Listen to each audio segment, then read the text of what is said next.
Chers spectateurs, chères spectatrices, bonsoir. Bonsoir, Madame la sénatrice. Bonsoir. Bienvenue parmi nous Merci de me dans cette recevoir. dernière épisode dans l'émission Guyane Vivre Ensemble. Aujourd'hui, on va parler d'un problème, j'allais dire mondial, un problème où aucun pays n'échappe, un problème qui est sociétal aussi, un problème qui touche toutes les classes, c'est-à-dire sociétales, et personne n'est épargné, personne n'est à l'abri. C'est le trafic de drogue, le narcotrafic. Notre sénatrice, elle était vice-présidente de la Oui, commission nationale au niveau des donc, Sénats oui. concernant cette problématique. Et je pense qu'il y avait c'est-à-dire un dossier avec un rapport qui était fourni à la base. Et on va parler aussi de notre problématique ici locale, malheureusement, le phénomène des mules. Mhm. Et Madame la sénatrice, bonsoir. Rebonsoir. Bonsoir. Alors, comment vous avez, qu'est-ce qui vous a animé de participer à être vice-présidente de cette commission de narcotrafic? Alors, d'abord, c'est une commission d'enquête, donc c'est la plus haute commission au Parlement. Vous êtes choisi. Vous ne demandez pas à en faire partie. C'est le président du Sénat qui D'accord. choisit les personnes.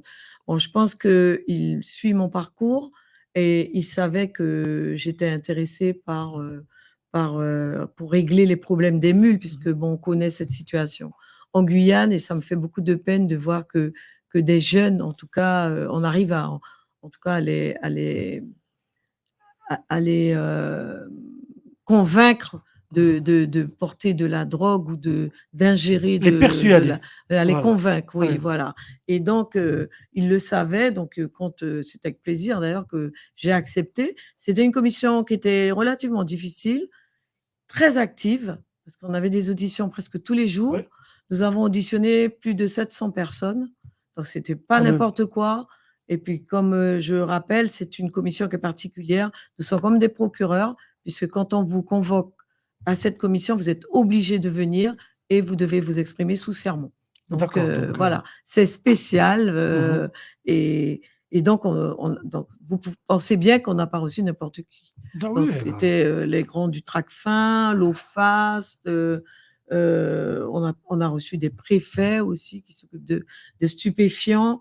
Et non, il fallait résoudre ce problème. Alors, on a sorti, hein, il y a au moins, pour ne pas dire de bêtises, 35 préconisations. d'accord. 35. Et je pense qu'aujourd'hui, quand vous regardez les journaux nationaux, il n'y a pas un jour où on ne parle pas d'une ville où on a évacué des dealers dans un immeuble, Oui, où il y a eu place nette dans un quartier. Et on voit comment les citoyens qui vivent dans ces quartiers sont dépassés, ils en ont marre. Et on a parlé du monsieur qui a pris la balle alors qu'il était couché sur son lit. oui, Hein, oui. non, c'est quand même Et la jeune fille qui est à fléau. Marseille, qui était au premier étage. Et voilà, il y avait plusieurs circonstances. Il y avait les travaux mal faits par l'HLM. L'HLM, Et il il y y avait avait, voilà. et on a l'impression, en France, et on va parler de la Guyane, en Oui. Hexagone, qu'il y a certains quartiers qui font plus partie de la République. Certains quartiers, c'est Ouais, vraiment le ouais. soir, c'est-à-dire ils sont gérés par Par des narcotrafiquants. voilà, et que, c'est-à-dire les gens qui habitent, ils sont à la merci Oui. de ces Oui. ces Vous dealers. sortez, vous prenez Voilà. une balle Voilà. à Et en même Marseille. temps, malheureusement, il y a des consommateurs, et c'est Oui. devenu, c'est-à-dire, il y a certains endroits comme des drives. C'est-à-dire, il y a même, j'ai vu à la télé, Ils ont il y a même les prix. modernisé, en fait. Il y a même les Oui. prix, c'est-à-dire là, il affiche les prix, et malheureusement, ça devient, c'est-à-dire un problème Ah qui oui, gangrène la tout République. à fait, Voilà. puisqu'il y a des Uber Sheets, ils envoient par la poste. Ça, c'est la première fois que j'entends parler d'Uber Sheets. Uber Sheets, oui, oui. On vient vous apporter votre Et livraison à domicile. Exactement. D'accord. Une Ni dose vu ni connu. quotidienne. La dose, oui. Non, mais c'est compliqué. Hein, Ouais. là, on est vraiment gangréné par ce fléau en France métropolitaine. Bon, ici, il y a des En dealers. Guyane, voilà, En c'est ma question. Guyane, bon, ce sont les mules. En fait, nous ne sommes qu'une zone de transit, puisque la cocaïne vient de Bolivie, du Pérou, de la Colombie. On est sur voilà. la route des C'est nous, drogues. voilà, c'est la porte d'entrée vers l'Europe. Oui. En fait, c'est nous. Et c'est la raison pour laquelle les têtes de réseau utilisent nos jeunes. Et comme vous avez dit au début, quelle que soit la couche sociale, hein, Oui, les mamies, on a vu, mères, il y avait des chefs d'entreprise. Aussi. Avec tout mon respect, il y avait des élus. Des élus, Voilà, exact. et il y avait des femmes avec, c'est-à-dire enfants, c'est-à-dire Mais de bas âge. d'ailleurs, le centre pénitentiaire de Ouais. Rémire, Ouais. la majorité des femmes qui sont en prison, ce sont des Internet, mules. voilà, c'est voilà, des Ce mules. sont des mules. Voilà. Quand vous les interrogez, ils disent: «Bah oui, Mais je devais payer mon loyer, ma voiture». justement, c'est-à-dire on va se concentrer sur le problème des mules ici en Guyane. Dans Oui. ce rapport, est-ce qu'il y avait des préconisations, est-ce qu'il y avait des recommandations concernant ce fléau qui touche maintenant, parce que maintenant les jeunes en Guyane, c'est-à-dire ça, je ne vais pas stigmatiser, mais prend des grande ampleur. J'ai entendu même parler qu'il y avait des listes sur le WhatsApp, des Oui, listes, oui, des listes oui, oui, d'attente. des listes d'attente, Voilà. exact. Eh bien, parmi les préconisations pour l'outre-mer, eh bien, il fallait donc mettre fin au sacrifice des outre-mer et lutter contre l'entrée de stupéfiants sur leur sol. Il parle également d'empêcher l'entrée des plus jeunes dans le trafic. Donc, ça veut dire communiquer beaucoup avec eux, leur expliquer, parce que, bon, en fait, l'objectif, c'est quoi? C'est de gagner de l'argent facile. Oui. C'est ça le truc. Et malheureusement, Et parfois, ça se termine avec des drames. par On des a drames, exact. des personnes qui ont des overdoses en plein vol, et là, c'est la mort qui est. Ma question concernant toujours c'est-à-dire le problème des mules, on a vu que la préfecture, il a établi, après plusieurs mois de demandes citoyennes et c'est-à-dire des associations, syndicats, des élus, il a préconisé, c'est-à-dire le protocole ou bien le dispositif 100% contrôle. Oui. Alors, comment vous voyez ce Il dispositif? existe Oui. toujours.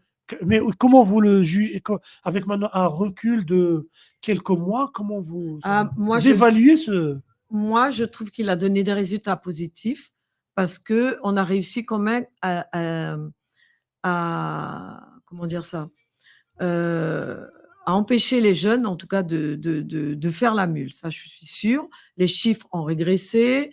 Ils ont quand même peur. Ceux qui le font aujourd'hui, je pense que c'est parce que ou ils sont téméraires, ou ils ont vraiment besoin d'argent. Mais je crois qu'avant de faire ça, ils réfléchissent. Ils réfléchissent. La preuve, ils avaient changé la direction, puisque maintenant, c'est par la Martinique qu'ils passent. Oui. Bah, de Guyane, Martinique, et après, voilà. Voilà, par la France. Et là, non, moi, j'ai jamais été contre, je le dis haut et fort, je n'ai jamais été contre le 100% contrôle. Oui, on a réussi à dissuader les jeunes de faire la mule. Les mules ont diminué. D'ailleurs, le procureur avait fait, monsieur Leclerc, quand il avait fait son bilan, il avait dit qu'il avait fait la comparaison entre 2022 et 2023. La cocaïne était moindre. Je vais essayer de poser des questions des gens qui sont contre ce Oui, dispositif. Ils oui. disent que finalement, l'aéroport, c'est-à-dire les forces de l'État, c'est-à-dire Oui. ils ont militarisé l'aéroport. Oui. L'aéroport, il est devenu comme un bunker, comme une caserne. Oui. On peut pas circuler d'une façon libre et fluide. Et en même temps, il y a aussi certaines associations, entre parenthèses, ils disent qu'il y a une discrimination au faciès. Oui. C'est-à-dire, il suffit que vous vous habitez à Saint-Laurent, et là, vous êtes la personne idéale pour... C'est vrai. Et c'est pour ça que je dis, moi, je suis pour le 100% contrôle, mais je pense qu'il y a des choses à remettre à niveau. Oui. Parce que je prends juste le patron de Hyper-U, parce qu'il est de Saint-Laurent. Oui. On l'a emmené vers le mobil-homme. Oui. Il m'a dit, j'ai rien compris. Bon, mais il a été, puisqu'on lui a dit d'y aller. Bon, il était tranquille, mais il me dit, parce que mon passeport est écrit Saint-Laurent, j'ai été choisi pour aller au mobil-homme. Je suis allée, j'ai fait ce qu'il fallait, j'avais rien. Mais c'est vrai que moi, je l'avais dit à M. Dupond-Moretti qu'il y avait des choses quand même à rétablir. Oui. Parce qu'effectivement, le délit de faciès, je n'étais pas pour.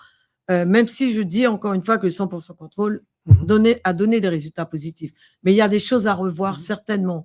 Parce que quand j'ai vu plusieurs sur les réseaux sociaux, des filles qui avaient été arrêtées, soi-disant, parce qu'elles avaient fait la mule, alors qu'elles disaient que non, c'était pas vrai.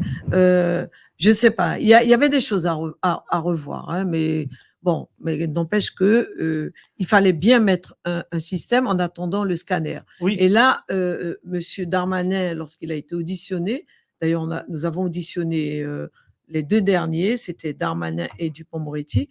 Monsieur Darmanin, lui, a proposé le scanner à l'aéroport d'Orly et de Roissy.